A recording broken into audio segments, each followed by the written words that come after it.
नमस्कार प्यारे बच्चों आज की इस कक्षा में हम करने वाले हैं वाक्य के भेद। ठीक है, वाक्य के भेद हम करने वाले हैं। हम पिछली कक्षा में वाक्य के जो अवधारणा है उसको हम समझ चुके हैं, वाक्य की अवधारणा को कि वाक्य होते क्या हैं। ठीक है, तो आज की इस वीडियो में हम पढ़ेंगे वाक्य के भेद कौन से हैं। तो सबसे पहले हम वाक्य के भेद के आधार हम देखेंगे, यानी कि किस आधार पर हम वाक्यों के भेद कर सकते हैं, वाक्यों को हम बांट सकते हैं, इनका वर्गीकरण कर सकते हैं।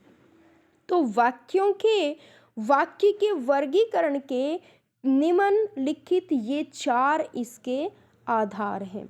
सबसे पहला आधार है वो है आकृति के आधार पर वाक्य के भेद।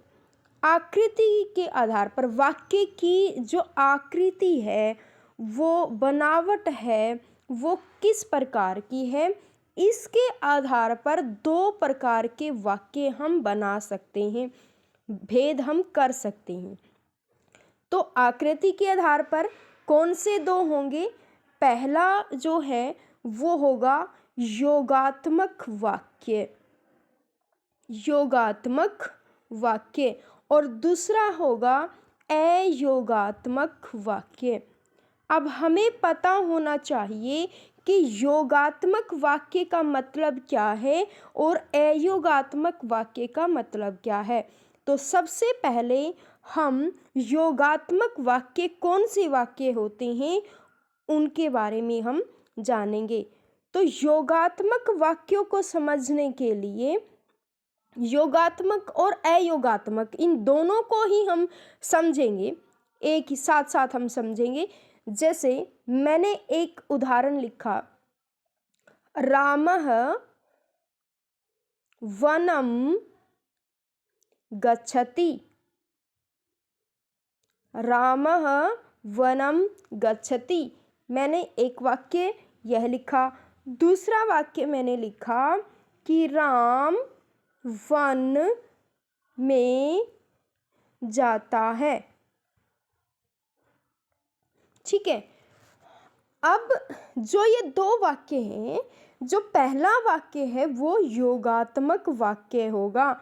योगात्मक क्यों? क्योंकि इसमें आप देख रहे हैं वनम को, आप देखो यहाँ से आपको पता चलेगा वनम का मतलब क्या है, वन में।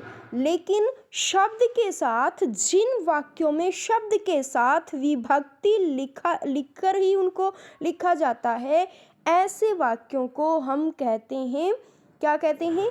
योगात्मक वाक्य। ऐसे ही गच्छति, आप इसके अंतर को समझ सकते हैं। दूसरा वाक्य समझो पहले। अब ये क्या है? बात एक ही है, राम है वनम गच्छति और राम वन में जाता है। राम वन में जाता है। अब यहाँ पर जो वन में, इस प्रकार 2 यहाँ पर लिखे गए हैं वर्ड वन में, लेकिन वन में दोनों को ही यहाँ पर जोड़ के लिख दिया, यानी कि वन के साथ, इस शब्द के साथ ये विभक्ति जोड़ के यहाँ लिखी गई है।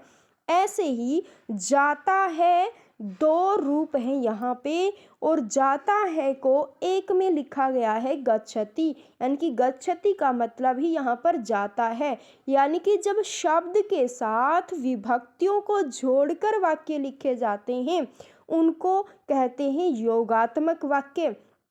और जहाँ पर जब विभक्ति को शब्द से अलग करके लिखा जाता है उसको कहते हैं अयोगात्मक वाक्य। ठीक है, जबकि आप देख सकते हैं हिंदी भाषा की अगर हम बात करें, हिंदी भाषा में जो वाक्य हैं वो अयोगात्मक वाक्य ही लिखे जाते हैं। योगात्मकता ये संस्कृत की जो है पहचान है, संस्कृत भाषा की पहचान है। ठीक है, इसलिए आपको कई बार जो ये हमने बताए हैं यहाँ पर आधार, आकृति के आधार पर और क्रिया के आधार पर, ये दो जो हैं एक गौण है आधारी, ठीक है। आमतौर पर ज़्यादातर इनके जो आधार हैं वाक्य की भेद के, वो दो ही आधार प्रमुख हैं, दो ही माने जाते हैं। एक तो रचना के आधार पर, एक अर्थ के आधार पर, ठीक है। दो ही प्रमुख आधार हैं वाक्य के भेद के। लेकिन चलो कोई बात नहीं, थोड़ा सा इंट्रोडक्शन हम इनके बारे में, ऊपर के दो के बारे में भी हम देख लेते हैं। तो आकृति के आधार पर बच्चों आपने समझा दो प्रकार के वाक्य होते हैं, योगात्मक और अयोगात्मक, ठीक है। योगात्मक जो शब्द के साथ विभक्ति हम जोड़कर जब हम लिखते हैं, हम बता चुके हैं, समझ चुके हैं दो वाक्यों से, रामः वनम गच्छति और राम वन में जाता है, यानी कि हिंदी की जो प्रकृति है, हिंदी भाषा की प्रकृति क्या है, अयोगात्मक प्रकृति है, ठीक है। इसलिए हिंदी की वाक्य संरचना क्या है, अयोगात्मक है, ठीक है। इसलिए आमतौर पर इसको जो है आधार में नहीं माना जाता। लेकिन चलो कोई बात नहीं, हम इसके बहाने एक बात एक्स्ट्रा हम समझ रहे हैं, कोई बात नहीं। अब बच्चों हम दूसरा देखते हैं। दूसरा क्या है, क्रिया के आधार पर वाक्य के भेद। क्रिया के आधार पर वाक्य के भेद भी कितने होते हैं, दो होते हैं बच्चों। कौन कौन से? एक तो वो वाक्य होते हैं जो क्रिया सहित वाक्य होते हैं, क्रिया सहित, और दूसरे वो वाक्य होते हैं जिनको हम क्रिया के बिना, यानी कि क्रिया विहीन वाक्य हम इनको कह सकते हैं। अब आप बड़े हैरान होंगे कि क्रिया के साथ क्रिया के विहीन भी कोई वाक्य होता है। जी हाँ बच्चों, उदाहरण के तौर पर अगर हम लिखें कि आप, जैसे किसी ने पूछा आप कहाँ जा रहे हैं, कहाँ जा रहे हैं, ठीक है, एक सेंटेंस ये है। दूसरा, उसने उत्तर दिया और कहा कि दिल्ली, ठीक है। अब आप पहले वाले सेंटेंस को देखो, इस वाक्य को देखो, उसने कहा कि आप कहाँ जा रहे हैं। अब जो ये वाक्य है, यह वाक्य कौन सा होगा, यह क्रिया सहित वाक्य होगा। क्यों? क्योंकि इसमें जाना क्रिया जो है, जा रहे हैं, इस क्रिया का इसमें प्रयोग हुआ है, इसलिए ऊपर वाले वाक्य को हम बोलेंगे क्रिया सहित वाक्य। लेकिन इस प्रश्न का उत्तर जो है उसने दिया, मोहन ने, उसने कहा कि दिल्ली। बच्चों देखने में आपको ये एक शब्द लग रहा होगा, लेकिन यह क्या है, यह भी वाक्य है। क्यों? क्योंकि इसका दिल्ली का मतलब सिर्फ दिल्ली नहीं है, वो कहना चाहता है कि मैं दिल्ली जा रहा हूँ, मैं दिल्ली जा रहा हूँ। वास्तव में ये वाक्य की श्रेणी में ही आएगा, लेकिन सिर्फ उसने दिल्ली कहकर जो है अपनी जो विचार है उसको अभिव्यक्त किया है, ठीक है। इसलिए जो ये दिल्ली है, ये क्या है, ये भी एक प्रकार का वाक्य है और क्रिया विहीन वाक्य है, ठीक है। तो हम जो है दो के ऊपर हम डिस्कशन कर चुके हैं। अब जो तीसरा और इम्पोर्टेंट जो आधार है वाक्य के भेद का, वो है रचना के आधार पर। रचना, हम इसको व्युत्पत्ति भी कह सकते हैं, व्युत्पत्ति के आधार पर भी हम इसको कह सकते हैं, हम इसको बनावट के आधार पर भी हम इसको कह सकते हैं कि ठीक है। तो व्युत्पत्ति के आधार पर तीन प्रकार के वाक्य होते हैं। कौन से होते हैं? अब देखो बच्चों, व्युत्पत्ति के आधार पर जो वाक्य होते हैं वो होते हैं सरल वाक्य, यहाँ लिख देते हैं हम सरल वाक्य, और दूसरा है संयुक्त वाक्य, और तीसरा होता है मिश्र वाक्य, या इसको हम मिश्रित वाक्य भी कह सकते हैं, मिश्रित, ठीक है। तो कौन कौन से हुए रचना के आधार पर? सरल वाक्य या साधारण वाक्य भी हम इसको कह सकते हैं, संयुक्त वाक्य, और दूसरा मिश्र अथवा मिश्रित वाक्य। अब एक एक करके हम इसके बारे में देखते हैं। ये सबसे इम्पोर्टेंट है कि सरल वाक्य क्या होते हैं, सरल अथवा साधारण वाक्य। बच्चों, जो सरल या साधारण वाक्य है वो वाक्य होते हैं जिनमें एक ही कर्ता होता है, एक ही कर्ता होता है और एक ही क्रिया होती है, एक ही क्रिया होती है। ऐसे वाक्य को, या हम इसको ऐसे भी कह सकते हैं कि जिस वाक्य में एक उद्देश्य हो और एक ही इसके अंदर विधेय हो। अब आप ये भी शायद आपको शंका हो कि उद्देश्य का मतलब क्या होता है और विधेय क्या होता है, ठीक है। तो इसके बारे में मैं बता देती हूँ कि जो कर्ता होता है उस और कर्ता का हम विस्तार जो होता है उसको हम बोलते हैं उद्देश्य, और जो क्रिया और क्रिया का विस्तार होता है उसको हम बोलते हैं विधेय। यानी कि जिस वाक्य में एक उद्देश्य और एक विधेय हो उसे सरल अथवा साधारण वाक्य हम कहेंगे। अब उदाहरण से हम समझेंगे, इन दोनों चीज़ों को समझेंगे, उद्देश्य और विधेय को भी, और जो सरल वाक्य को भी, ठीक है, हम समझने की कोशिश करेंगे। जैसे वाक्य है एक, राम पढ़ता है, राम पढ़ता है। अब ये है, अब बच्चों इसमें देखो, इसमें कर्ता कितने हैं, इसमें एक ही है, राम। क्रिया को करने वाले को कर्ता कहते हैं, और कर्ता इसमें एक ही कर्ता है, राम, और क्रिया इसमें एक ही है, पढ़ता है, इसमें क्या है, क्रिया है। यानी कि इस वाक्य में एक ही इसमें कर्ता है और एक ही क्रिया है। यानी कि जो ये राम है इसी को हम क्या बोलेंगे, इसी को हम उद्देश्य बोलेंगे, और पढ़ता है को हम क्या बोलेंगे, इसको हम विधेय बोलेंगे, ठीक है। तो इसमें एक ही उद्देश्य है और एक ही विधेय है, इसलिए ये क्या है, ये सरल वाक्य है। एक और एग्जाम्पल हम समझ सकते हैं, जैसे राम का भाई श्याम, देखिए, राम का भाई श्याम दिल्ली गया। अब इसमें आप देखो ये कौन सा वाक्य है।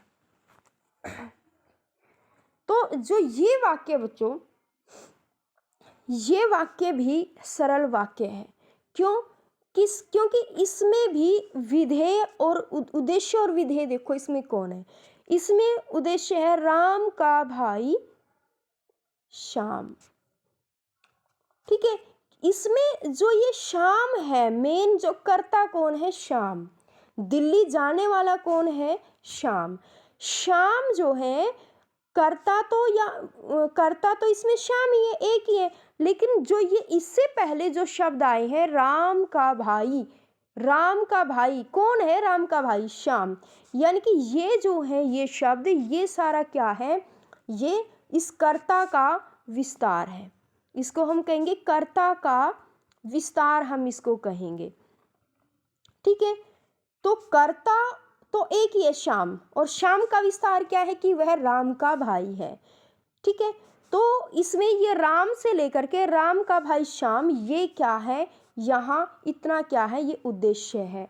और विधेय क्या है, दिल्ली गया। इसमें जो जाने का विस्तार, यानी कि जाना क्या है, ये क्रिया है, और क्रिया का विस्तार दिल्ली, कहाँ गया, दिल्ली गया। ये क्रिया, दिल्ली जो है ये क्रिया का विस्तार है, ठीक है। कहने का मतलब ये है कि कर्ता तो एक ही है और क्रिया भी एक ही है, जाना।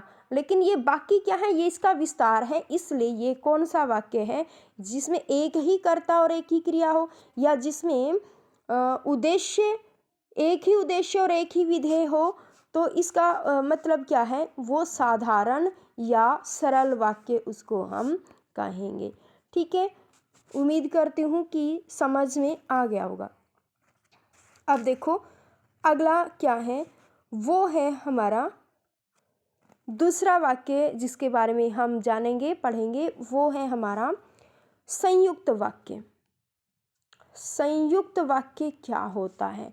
अब संयुक्त नाम से ही पता चल रहा है, ऐसा वाक्य जो जिसकी संरचना या जो एक से अधिक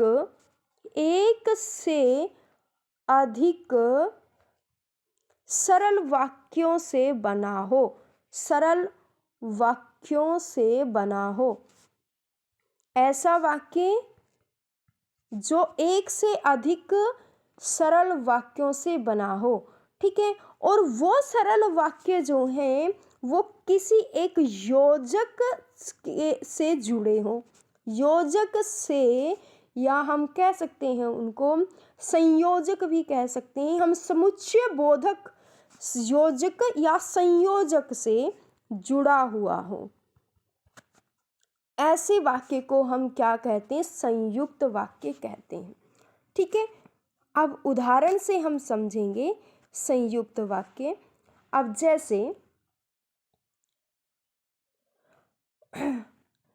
जैसे हम देखते हैं संयुक्त वाक्य को उदाहरण से हम समझते हैं, राम और लक्ष्मण जाते हैं। उदाहरण से समझते हैं, राम और लक्ष्मण जाते हैं। ठीक है, राम और लक्ष्मण जाते हैं तथा, ये थ है भाई, तथा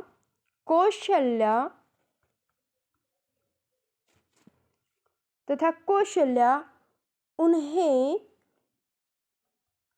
जाते हुए देखती है। ठीक है, यह वाक्य है। अब यह वाक्य दो सरल वाक्यों से बना है। एक सरल वाक्य क्या है? राम और लक्ष्मण जाते हैं। ये एक क्या है? सरल वाक्य है। अब इसमें आप बोलोगे कि जिसमें तो राम भी और लक्ष्मण भी हैं, इसमें तो दो कर्ता हैं, लेकिन दो कर्ता नहीं है इसमें। कर्ता तो जाना वाला एक ही यूनिट है, ये राम और लक्ष्मण एक ही यूनिट है। राम और लक्ष्मण जाते हैं। ठीक है, एक सिंपल साधारण वाक्य यह है। दूसरा क्या है? कौशल्या उन्हें जाते हुए देखती है। कौशल्या देखती है, अगर देखें कौशल्या देखती है, एक साधारण वाक्य यह है। और दोनों साधारण वाक्य किससे जुड़े हुए हैं? एक समुच्चय बोधक या संयोजक से जुड़े हैं, जो क्या है इसमें तथा। राम और लक्ष्मण जाते हैं, सरल वाक्य, तथा कौशल्या उन्हें जाते हुए देखती है। तो यहाँ पर देखते हैं बच्चों, ये दो वाक्य हैं जो एक संयोजक से, समुच्चय बोधक संयोजक से या योजक से जुड़े हुए हैं। तो सबसे महत्वपूर्ण बात इसमें क्या है कि जो सरल वाक्य हैं वो समुच्चय बोधक जो योजक है उससे जुड़े हुए होंगे, जिसमें तथा हो सकता है, जिसमें और हो सकता है। ठीक है, जिसमें परंतु हो सकता है। ठीक है, तथा और। ठीक है, जो इनसे जुड़े हुए होंगे वो क्या हैं? उनको हम कहेंगे संयुक्त वाक्य। ठीक है, तो उम्मीद करती हूँ कि ये समझ में आ गया होगा कि संयुक्त वाक्य होते क्या हैं। ठीक है, अब हम बात करने वाले हैं मिश्रित वाक्य के ऊपर। ठीक है, जो तीसरा रचना के आधार पर जो तीसरा प्रकार है वो है मिश्रित वाक्य या मिश्र वाक्य। अब ये थोड़ा और इम्पोर्टेंट है, इसको ध्यान से समझना है। इसको जटिल वाक्य भी कहते हैं, जटिल वाक्य। इंग्लिश में इसको हम कहते हैं कि कॉम्प्लेक्स सेंटेंस बोलते हैं हम इसको, ठीक है। अब मिश्र वाक्य या मिश्रित वाक्य क्या है, कौन से वाक्य होते हैं? दो या दो से अधिक सरल वाक्य इस प्रकार मिले होते हैं कि उनमें एक मुख्य वाक्य होगा और दूसरा जो है वो गौण यानी कि आश्रित होगा, ठीक है। अब है तो ये भी मिश्रण, यानी कि दो या इससे अधिक सरल वाक्यों से बनेगा, सरल वाक्य होंगे, लेकिन वो सरल वाक्य, उन सरल वाक्यों में एक तो वाक्य क्या होगा, वो तो प्रधान होगा, ठीक है। दोबारा लिख देती हूँ मैं साफ जगह पे। इसमें मुख्य बात क्या है कि दो में से एक वाक्य तो प्रधान होगा, ठीक है, और दूसरा होगा उसको हम गौण बोलेंगे या फिर हम उसको बोलेंगे आश्रित बोलेंगे। एक प्रधान दूसरा आश्रित, उसके ऊपर आश्रित होगा, ठीक है। जहाँ पर ये गौण आश्रित प्रधान और आश्रित का फंडा हो, इसका मतलब वो कौन सा सेंटेंस है, वो मिश्र या मिश्रित वाक्य है, ठीक है। अब इसको एक उदाहरण से समझते हैं। जैसे समाज को एक सूत्र में बांधने के लिए आवश्यक सिद्धांत यह है कि, जैसे हम ऐसे करते हैं कि मोहन ने कहा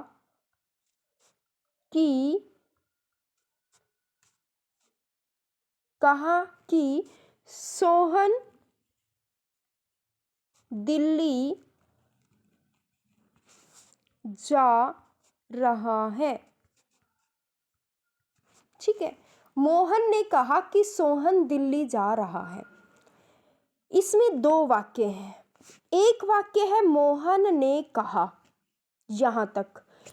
दूसरा है सोहन दिल्ली जा रहा है। अब सोचो इसमें प्रधान वाक्य कौन सा है? इसमें एक प्रधान है और एक इसमें आश्रित है।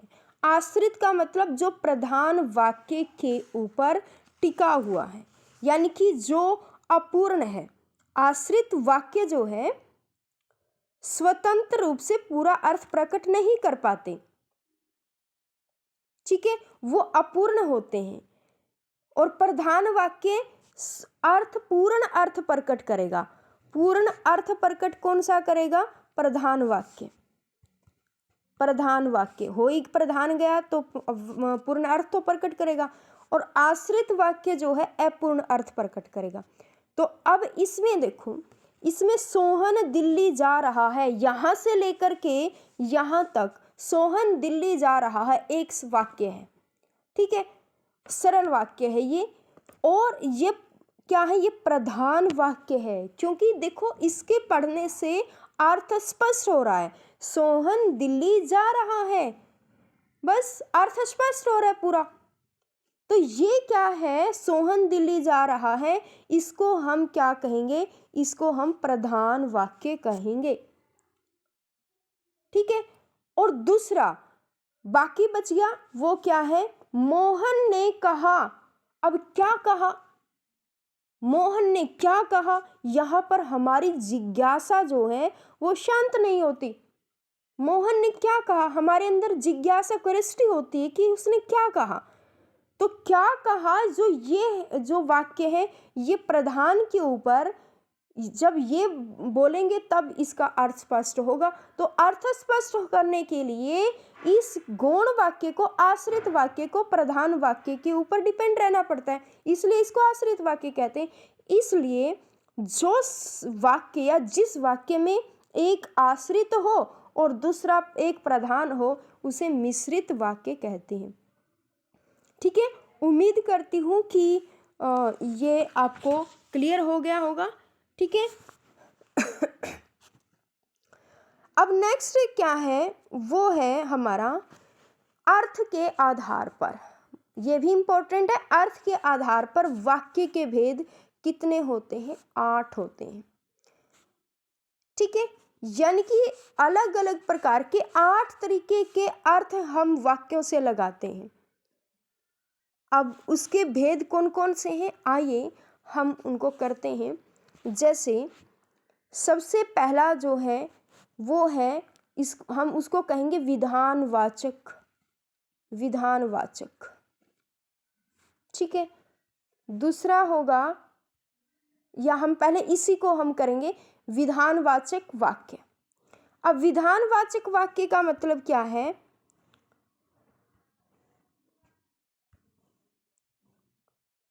यहां लिख देते हैं विधानवाचक।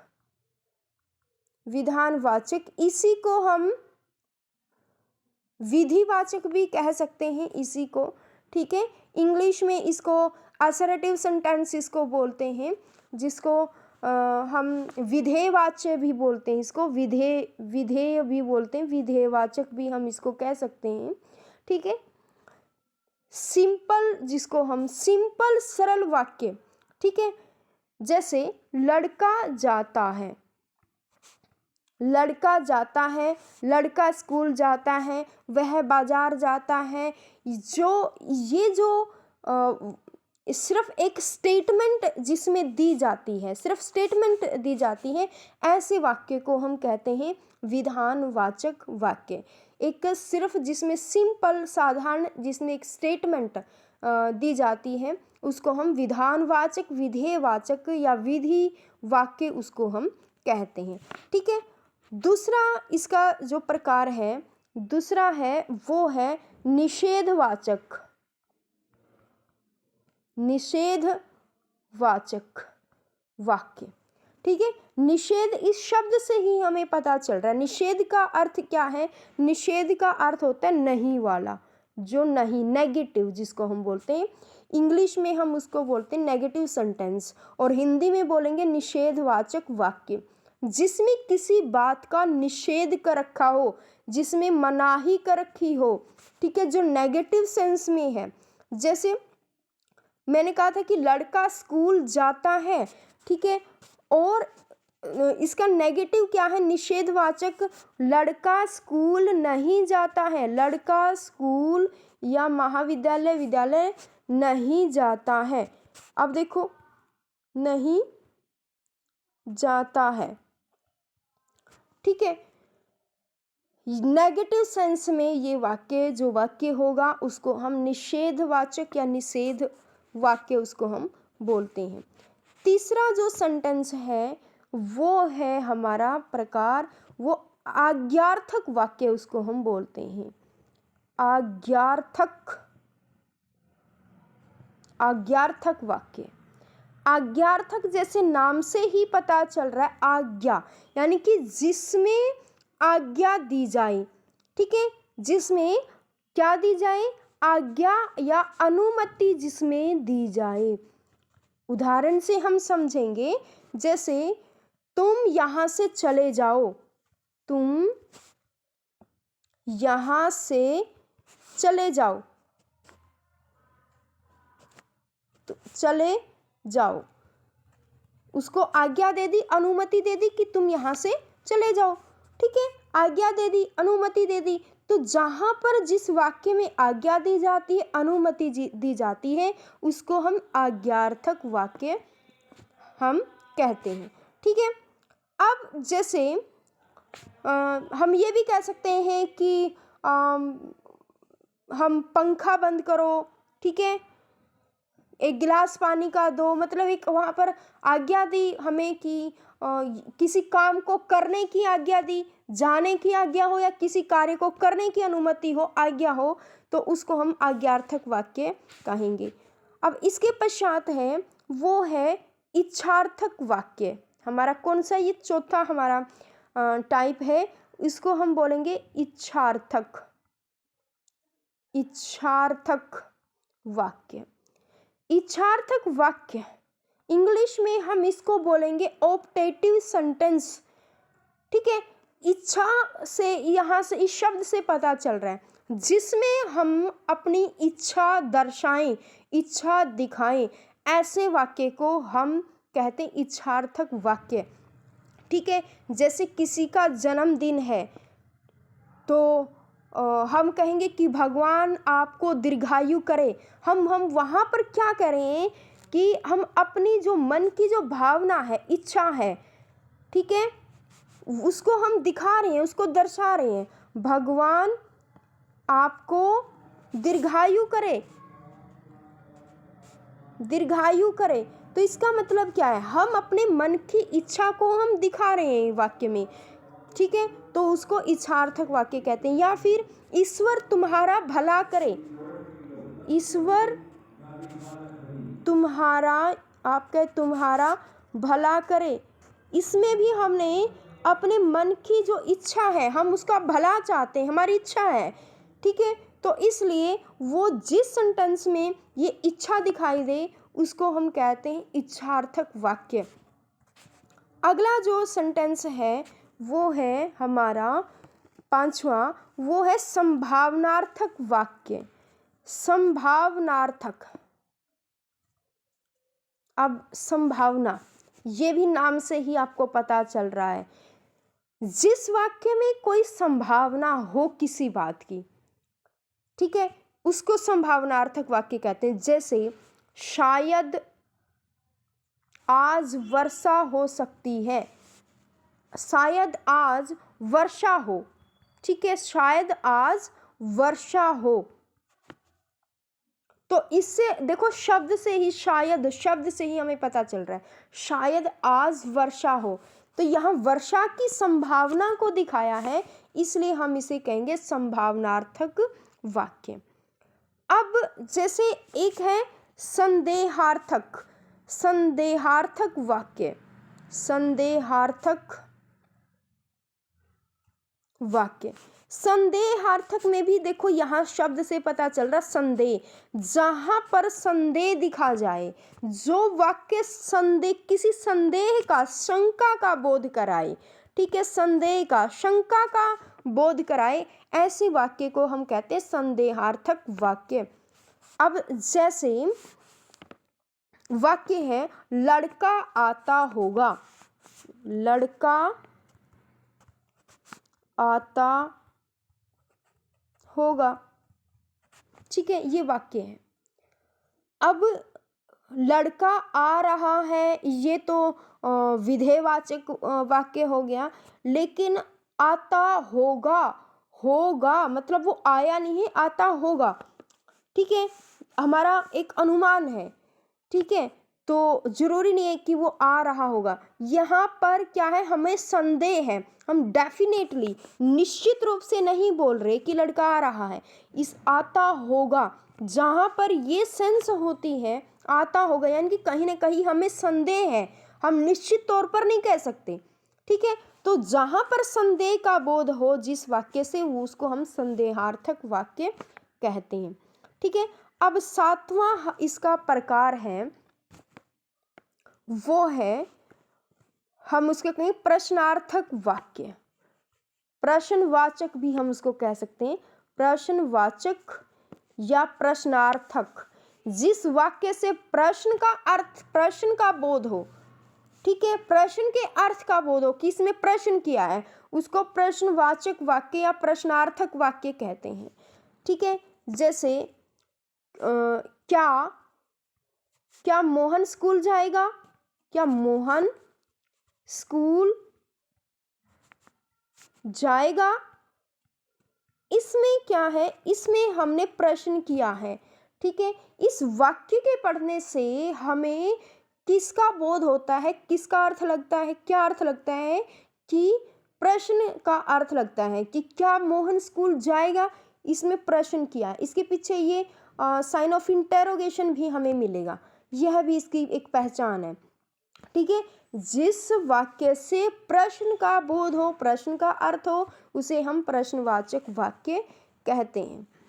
ठीक है, ऐसे ही एक वाक्य है हमारा 8 नंबर का जो वाक्य है वो है उसको हम कहेंगे संकेतार्थक वाक्य। संकेतार्थक वाक्य। संकेतार्थक वाक्य वो होते हैं जिनमें हमें किसी संकेत का मतलब आपको यहाँ पर लेना है, कंडीशन से लेना है, कंडीशन से। इंग्लिश में इसको कंडीशनल सेंटेंस कहते हैं। संकेत का मतलब आपने कंडीशन से लेना है, इंग्लिश में इसको कंडीशनल सेंटेंस कहते हैं। यानी कि जहाँ पर हमें कोई शर्त हो, कोई कंडीशन हो, ठीक है, वह आएगा तो वो जाएगा, इस प्रकार की अगर कंडीशन है, यदि, अगर, इफ, ठीक है, इफ वेदर का जिसमें प्रयोग हो, इंग्लिश में यह पहचान है इसकी, ठीक है। हिंदी में यदि है या तो, हिंदी में यदि और तो शब्द आपको मिलेंगे संकेतार्थक में। एग्जाम्पल हम लेते हैं इसका, जैसे अगर वह मेहनत करेगा तो पास हो जाएगा, ठीक है। इसको यहाँ पर कंडीशन है, पास होने के लिए मेहनत करने की जरूरत है, ठीक है, यहाँ कंडीशन है, ठीक है। तो जहाँ पर संकेत का मतलब आपने कंडीशन से लेना है, जहाँ पर कंडीशन हो, ठीक है, अगर, इफ, यदि, ठीक है, और तो जहाँ पर हो, ठीक है। अब ये देखो, अगर और तो वहाँ पर इसका मतलब कंडीशनल सेंटेंस है, इसी को संकेतार्थक कहते हैं। और इसी का नाम क्या है, हेतुमद भी इसी को हम कहते हैं। हेतुमद वाक्य भी इन्हीं को हम कहते हैं, कंडीशनल को ही हम कहते हैं, ठीक है। तो ये हमारे एक सेंटेंस का प्रकार और बनाया गया है, वो यानी कि हेतुमद वाला है, ये थोड़ा सा ये नए जोड़े हैं इसमें से कुछ। एक विस्मयादि बोधक भी हम इसको कह सकते हैं, एक सेंटेंस हम बना सकते हैं, विस्मयादि बोधक वाक्य, जिसमें हमने किसी विस्मय का हैरानी हम जिसको कह सकते हैं, या हम इसको दुख भी कह सकते हैं, शोक भी कह सकते हैं।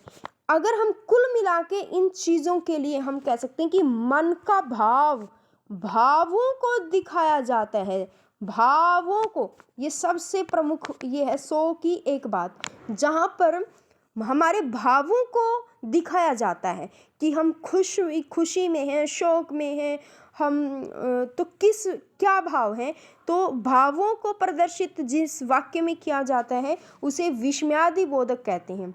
जैसे अरे, इसमें क्या निशानी है, इसमें इस प्रकार का साइन ऑफ एक्सक्लेमेशन, ये इस प्रकार का निशान इसमें मिलेगा, अरे, हुर्रा, ऐसे इस प्रकार का निशान मिलेगा।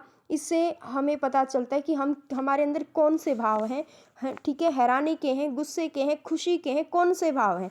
जैसे कितना सुंदर फूल है, कितना, इसके बाद ये मिलेगा कितना सुंदर, सॉरी यहाँ नहीं मिलेगा, कितना सुंदर फूल है, यहाँ मिलेगा कितना सुंदर फूल है, ठीक है। इसका मतलब हम क्या हैं, हैरान हैं इस चीज़ से, ठीक है। अरे देखो वो आ गया, अरे के बाद यहाँ तुरंत बाद ये निशान मिलेगा, अरे, हुर्रा, ठीक है, इस प्रकार हुर्रा। तो यानी कि यहाँ खुशी के भाव है। तो जहाँ पर हमारे जो फीलिंग्स, हमारे भाव जिस वाक्य में दिखाए जाते हैं वो होता है हमारा कौन सा, विस्मयादि बोधक वाक्य। तो आज बच्चों हमने वाक्य के भेद किए, प्रमुख रूप से आधार ये दो हैं, रचना के आधार पर, अर्थ के आधार पर। रचना के आधार पर 3 हमने पढ़ा, सरल या साधारण वाक्य, संयुक्त वाक्य और मिश्रित वाक्य। अर्थ के आधार पर हमने 8 प्रकार के वाक्य, जिसमें विधेयवाचक, निषेधवाचक, आज्ञार्थक, इच्छार्थक, ठीक है, और हमने संदेहार्थक, प्रश्नार्थक, संकेतार्थक और विस्मयादि बोधक हमने किया, ठीक है। ये 2 प्रमुख हैं, ये गुण हैं, इनके बारे में भी हमने चर्चा की। उम्मीद करती हूँ कि आपकी समझ में आ गया होगा। अगर कोई डाउट है, कुछ शंका है, तो आप कमेंट कर सकते हैं। ठीक है, धन्यवाद। Thank you.